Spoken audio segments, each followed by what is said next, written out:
जवान हूँ और ये देश मेरा राम है।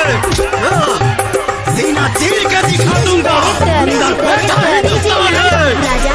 हमरा गे मैयो फौजी बना हे गे आर्मी बना।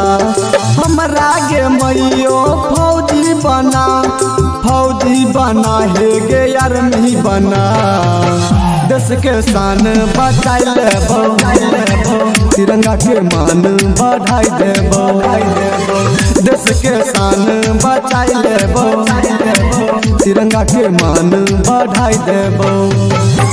फहराएंगे तिरंगा अब सारे आसमान पर, भारत का नाम होगा तुम सबकी जुबान पर।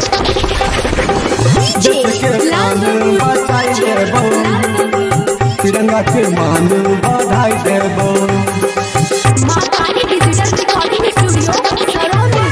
पढ़ी लिखी के बनबोगे मैयो देशवा के शान गे, देशवा के शान गे। पढ़ी लिखी के बनबोगे मैयो देशवा के शान गे। दुश्मन सबके मार के गिरेबो, भारत माँ के इज्जत बचैबो। बॉर्डर पर जाई के लड़बोगे हम हे गे लड़बोगे हम। देश के शान बचाई लेबो, तिरंगा के मान बढ़ाई देबो। देश के शान बचाई लेबो, तिरंगा के मान बढ़ाई देबो। फहराएंगे तिरंगा अब सारे आसमान पर, भारत का नाम होगा तुम सबकी जुबान पर। देश के शान बचाई लेबो, तिरंगा के मान बढ़ाई देबो।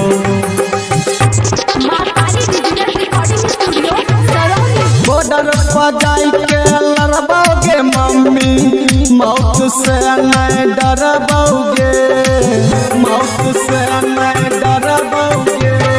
बॉर्डर पर जाई के रहबोगे मम्मी, मौत से नहीं डरबोगे।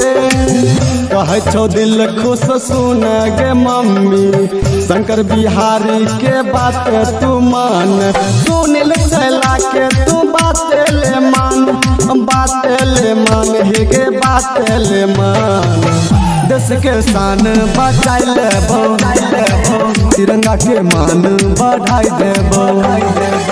देश के शान बचाई लेबो, तिरंगा के मान बढ़ाई देबो। Digital recording studio Sarauni.